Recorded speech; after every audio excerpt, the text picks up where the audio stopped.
حضرت سیدنا رافع بن عمیر رضی اللہ تعالی عنہ نے آقا دو عالم صلی اللہ تعالی علیہ وسلم سے روایت کیا کہ جب حضرت سیدنا سلیمان علیہ السلام نے مسجد اقصی کی تعمیر مکمل کر لی تو رب کائنات کی بارگاہ میں یوں دعا کے لیے ہاتھ اٹھائے حضرت سلیمان علیہ السلام اور مالک ذوالجلال کی بارگاہ میں دعا کیا فرمائی کہ اے رب ذوالجلال اللہ اکبر۔ تعمیر مکمل ہوئی تو رب کائنات نے حضرت سلیمان علیہ السلام سے کیا فرمایا؟ قد اسرا سرورا ببنیانی بیتی فسلنی اعطیکا، کہ میں اپنے گھر کی تعمیر پر بہت خوش ہوں، آپ جو چاہیں میری بارگاہ سے مانگ سکتے ہیں۔ اب یہاں پر میں تھوڑی سی اس کے اندر اس کی وضاحت کرتا چلوں کہ جب سلیمان علیہ السلام نے مسجد اقصی کی تعمیر فرمائی تو رب نے کیا فرمایا کہ اس تعمیر پر میں خوش ہوں۔ اس کا مطلب ہے کہ جو بندہ بھی اللہ تبارک و تعالیٰ کے گھر کی تعمیر میں اپنا حصہ دیتا ہے، رب کائنات ہر اس بندے سے خوشی کا اظہار فرماتا ہے، رب ہر اس بندے سے خوش ہوتا ہے۔ اور یہ بات ساتھ ساتھ واضح کرتا چلوں کہ اس بندے سے رب کائنات کی ذات خوش ہوگی کہ جس نے صرف خلوص نیت کی خاطر اللہ کی رضا و خوشنودی کے لیے مسجد و مدرسہ یا دینی کاموں کے اندر خرچ کیا ہوگا۔ لوگوں کو دکھانے کے لیے، دکھاوے کے لیے خرچ کرے گا نا تو وہ رب کی بارگاہ میں قبول نہیں ہے۔ کوئی دکھلاوا رب کو پسند ہی نہیں ہے۔ جس چیز کو رب پسند ہی نہیں فرماتا اس چیز کی خاطر دکھلاوے کے لیے روپیہ پیسہ خرچ کیا اگر رب کو پسند ہوگا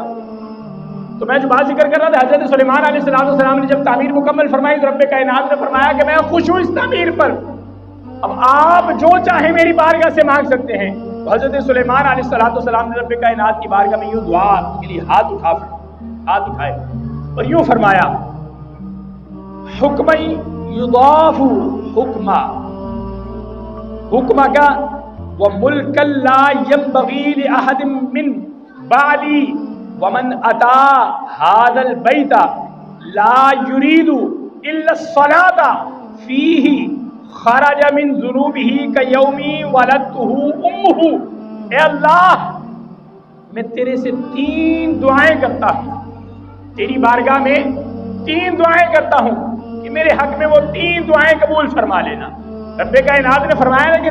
میری بارگاہ سے جو مانگنا چاہتے ہو مانگو، میں تمہیں مانگنے پر عطا کروں گا۔ اور حضرت سلیمان علیہ السلام نے 3 دعائیں فرمائی۔ پہلی دعا کیا جو حضرت سلیمان علیہ السلام نے رب کائنات کی بارگاہ میں جو عرضی پیش کی کہ اے اللہ میری پہلی دعا یہ ہے کہ میرا فیصلہ ہمیشہ تیرے فیصلے کے مطابق ہو، کیونکہ آپ بادشاہ تھے نا، آپ کا شمار ان بادشاہوں کے اندر ہوتا ہے کہ جن کو اللہ تبارک و تعالیٰ نے کائنات کی آدھے سے زیادہ سلطنت کی بادشاہت عطا فرمائی ہے۔ حضرت سلیمان علیہ السلام کا شمار ان بادشاہوں میں ہوتا ہے، اور آپ نے فرمایا کہ اے رب ذوالجلال میری پہلی دعا یہ ہے کہ میری جو دعا ہو، جو بھی میں فیصلہ کروں، اے رب کائنات میرا فیصلہ تیرے فیصلے کے مطابق ہو، تیری رضا جو ہو اس رضا کے مطابق مجھے فیصلہ کرنے کی توفیق عطا فرمانا، تیری رضا کے خلاف مجھے فیصلہ نہ کرنے دے۔ اور دوسری بات آپ نے فرمایا، دوسری درخواست میری دوسری خواہش یہ ہے کہ مجھے ایسی بادشاہی عطا فرما کہ جو میرے بعد کسی اور کے لائق نہ ہو، مجھے ایسی بادشاہت عطا فرما کہ جو میرے بعد کسی اور کے لائق نہ ہو۔ تو تاریخ گواہ ہے کہ سلیمان علیہ السلام کے بعد سے لے کر آج تک کسی کو ایسی بادشاہت عطا نہیں ہوئی، کسی کو ایسی بادشاہت نہیں ملی۔ آقا دو عالم صلی اللہ علیہ وسلم کی سرداری تو آپ سے بھی بڑی ہے نا، حضور علیہ السلام کی بادشاہت آپ سے بھی بڑی ہے، یعنی جو سلیمان علیہ السلام کو بادشاہت دی نا، اس کے بعد آپ جیسی بادشاہت اللہ تبارک و تعالیٰ نے کسی اور کو عطا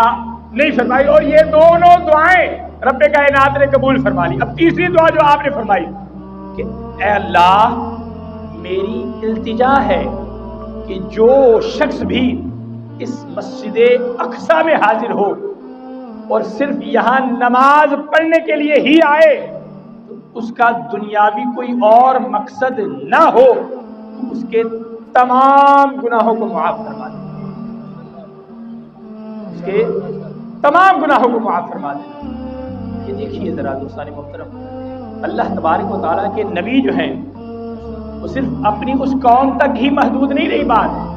وہ دعا حضرت سلیمان علیہ السلام نے قیامت تک کے لیے ہر بندے کے لیے فرما دی کہ جو بھی جسے بھی اللہ تبارک و تعالیٰ توفیق عطا فرمائے مسجد اقصی پہنچنے کی، وہاں پر جا کر دنیاوی کوئی مقصد دل میں نہ رکھے، صرف نماز اس مقصد کے لیے پڑھے کہ میں اپنے رب کو راضی کر رہا ہوں، تو رب کائنات جو ہے اس کے تمام گناہوں کو معاف فرما دے گا۔ وآخر دعوایا ان الحمدللہ رب العالمین۔ یا